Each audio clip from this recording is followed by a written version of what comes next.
Hi Padel drivers, how are you doing? Today we have a different video. We're going to be answering some of your questions that you have dropped us on Instagram. By the way, follow us on Instagram, guys, at Padel Drive. And make sure you stay till the end of the video because you probably want to see the answer to your question. Let's go. Okay, question number 1 from Ed Greenless. How do I play against people that put me in the fridge? Really good question. And we have the whiteboard to answer this. So let's imagine, okay, that you are this player, okay, and you and your partner, you are at the net and you're playing against your two opponents. The idea is that if they are never playing to you and they are always playing to your partner, he has to play more in parallel so that you can come a bit closer to the center to help him with all this space. Okay? Because now if this player wants to keep playing to your partner, okay, he's gonna have to deal with a really small space to play. Okay? Because if he plays around here, this is gonna be your ball. So remember, play in parallel and you come a bit closer to the center. By the way, guys, if you want a whole explanation about this tactic and how to get out of this tactic, make sure that you drop a comment and you give us a like. Question number 2. Our friend Javi Bachiller is asking us, what's the difference between paddle balls and tennis balls? And that's a really good question as well. So, paddle balls are slightly smaller and these ones are less pressurized than tennis balls. So basically, they bounce less. Question number 3, Jorge Martinez is asking us, is this Padel Drive presenter single? As my friends say, I'm married to Padel. That's all I'm gonna say. Question number 4 from Timbirni, or TMVR. Question number 4 from Timbirni. How do you find the level of players in UK compared to Spain? Well, obviously we have to understand that in Spain the sport has been there for many more years, so we have stronger players and we have more players that play at a really good level. However, I'm pretty positive. I see a really good trend of tennis players here in the UK transitioning to Padel, and I see as well some kids starting to play Padel from a very young age. So hopefully in a few years, maybe 15, 20 years, both levels get a bit similar. Question number 5 from Arcar, our student, by the way.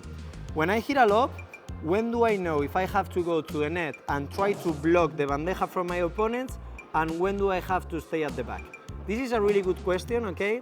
And it's going to depend on the quality of your lob and the quality of the player that you have in front.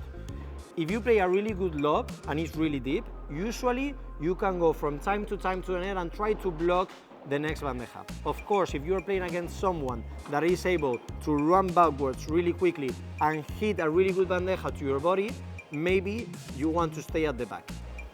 But the general rule is only go to the net if it's a really good lob. Otherwise, it's better to stay at the back.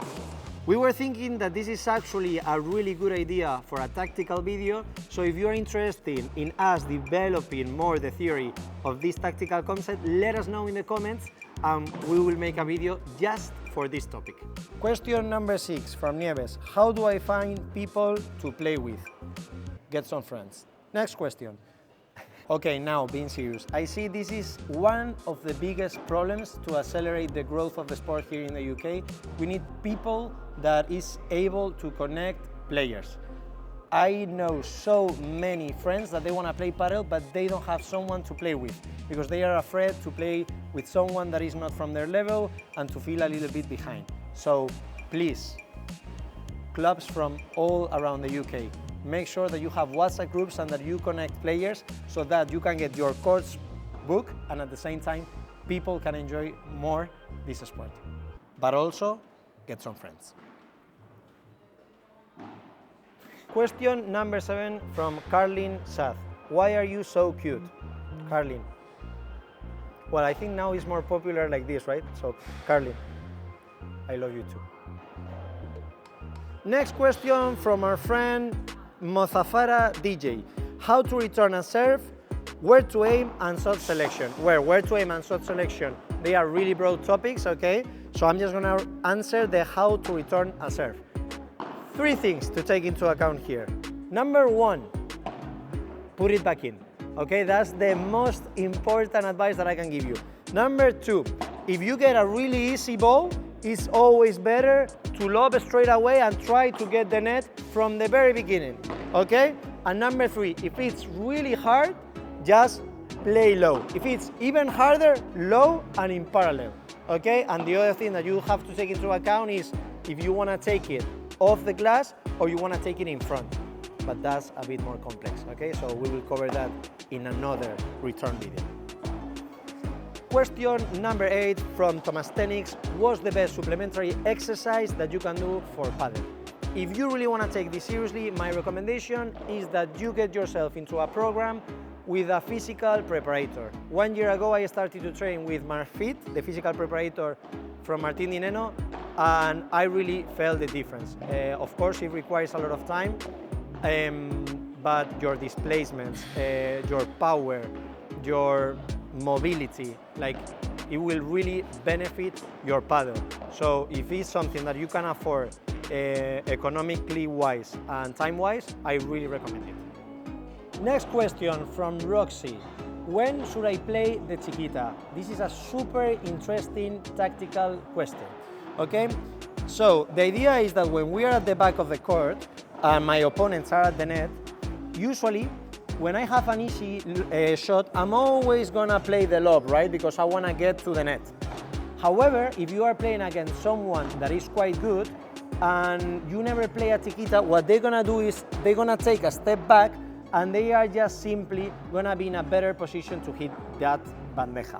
So from time to time, you have to vary the lob with the chiquita, okay, which is a shot, like a drop shot, that you play from the back of the court, so that you are forcing these players to stay a bit closer to the net, and now it's way easier to play this lob to the back of the court.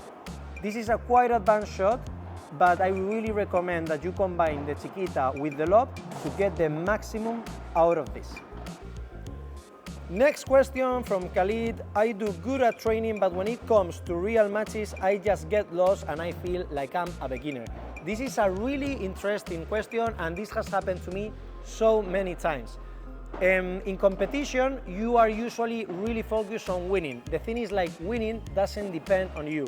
So instead, you should try to focus on things that depend on you and that are aligned with winning. So for example, whenever you have an easy ball from the back, focus on trying to play a good lob. And if it's out, doesn't matter, but your focus is going to be on playing a good lob. For example, when you're at the net, you are going to be focused on playing your volleys really close to the line, okay? But if you miss, again, it's fine. Focus on things that depend on you. Don't focus on winning. Next question from Nieves: any recommendations for people that have never played before? Number 1 priority, have fun, okay? We are not going to be pro padel players, or just enjoy your games. Second recommendation, if you want to get better, it's always going to be easier if you start with padel coaching sessions from the very beginning. And if you combine this with a few games, mwah, perfect. Next question from Javi: among professional players, who would you like to play a 1v1 against? I would really love to play against Coelho, or with him, I don't care. But I would really enjoy that. It would be amazing. Deja de grabarme, cabrón. Voy a hacer aquí como que limpio, ¿vale? Pongo esto aquí ahora. Chuchun, chun, chun, chun, chun.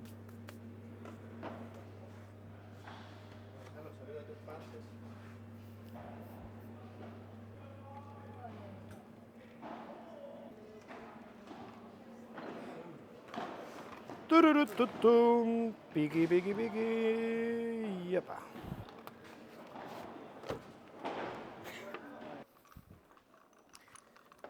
And last question from Padel Drive: how come that you are still watching this video and you haven't subscribed to our channel?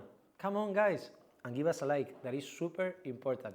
Thank you for watching, and we will see you in the next one. ¡Vamos! ¡Sí!